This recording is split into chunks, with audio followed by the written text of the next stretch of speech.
markii ay Soomaaliya qaadatay gobonnimadeeda sanadkii 1960kii waxa hoggaanka u qabtay madaxweyne Aadan Cabdulle Cuthmaan oo kursiga talada ku fadhiyay ilaa sanadkii 1967kii kadib waxa xukunka la wareegay Cabdirashiid Cali Sharmaarke oo isna lagu shirqoolay gobolka Sool 15kii bishii Oktoobar sanadkii 1969kii inta kadib jagada madaxtinimada ee Soomaaliya waxa loo magacaabay gudoomiyihii baarlamaanka Sheekh Mukhtaar Maxamed Xuseen oo muddo hal toddobaad ah hayay xilkaas kadib markii afkambi military oo soo abaabulay General Maxamed Siyaad Barre uu talada ku faramaroorsaday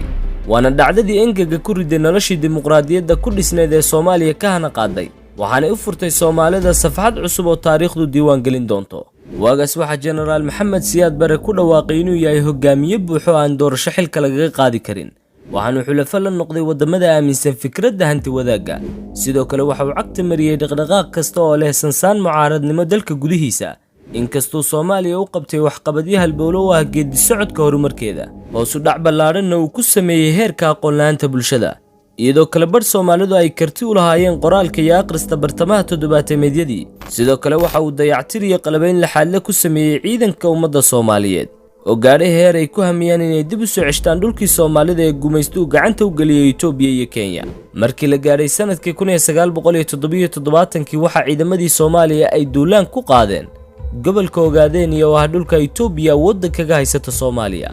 ciidamadii Soomaalidana waxa uu suura gashay inay 90% xoreeyaan gobolkaas kadib markii ciidamadii Itoobiya ay dhabarka u jeediyeen orodkana miciinsadeen balse midowgii Sofiyeetiga oo adeegsanaya xulafadiisa shuuciyadda ayaa dawladda Itoobiya u diiday inay habaas ka gasho inkastoo Sofiyeetigu saaxiib dhow la ahaa Soomaaliya waqtigaas haddana jacaylka uu qabo Itoobiya ayaa kalifay in dagaalkii Soomaaliya soo idlayso sanadkii 1978kii madaxweyne Siyaad Barrena waxa uu ku mashquulay dalka gudihiisa oo aan xaaladiisu fiicnayn iyadoo Itoobiya taageero dhaqaale iyo hub isugu jirta ugu deeqday maleeshiyad ka soo jeeda xukunka Siyaad Barre waxaana ay uga dan lahaayeen argoosi taasina waxay kaliftay in dawladdu cadaadis laxaad la saarto cid kastoo loo tuhmay inay kacaanka ka soo horjeedo ilaa 80meedyadii ay banda ku soo rogtay magaalooyinka waaweyn ee Soomaaliya lana mamnuucay 3 qof in ka badan inay goob isugu yimaadaan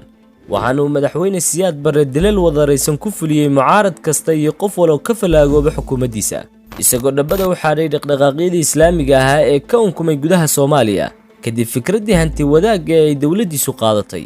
dictatornimadiisuna waxay u horseedeen Soomaaliya dawlado badan ay xiriirka u jaraan waxaana Soomaaliya ka cabatay dhigbax dhaqaale iyo shidaal yari baaxad leh ilaa la gaadhay sanadkii 1991kii oo dawladdii Siyaad Barre ay qarka burburka ka laadlaadsantay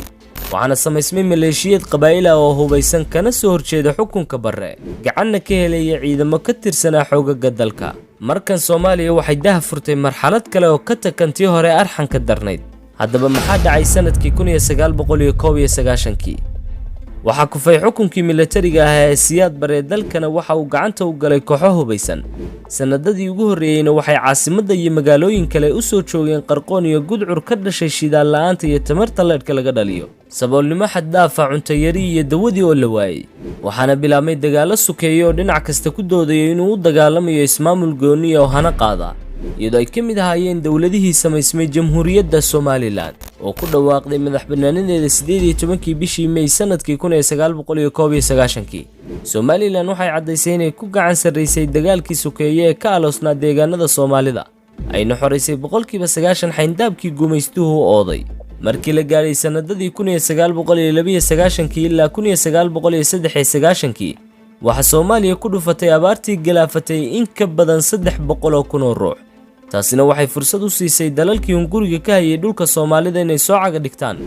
waxaana ka mid ahaa fargelintii military ee Mareykanku ku soo qaaday Soomaaliya taasoo si degdeg ah isaga caabiyeen xoogagii hubaysnaa ee Soomaalidu qaramada midoobeyna waxay ku ekaadeen kuwa daawanaya xaaladda qalafsan ee ka taagan Soomaaliya si tartiib ayay Soomaaliya ku noqotay dawlad fashilantay waana eray bixin siyaasadeed oo loo adeegsado dalka ay ka raagto dawladda dhexe dastuur iyo nidaam lagu kala dambeeyo sidaas ayaanay Soomaaliya ahayd oo ku bedelatay qaanuunkii madaniga ah mid qabaa'il iyo dhaqdhaqaaqyo islaamiya ku dhisan intii lagu guda jiray 90meedyadii waxa la abaabulay qorshe lagu dejinayo xaaladda Soomaaliya ka taagan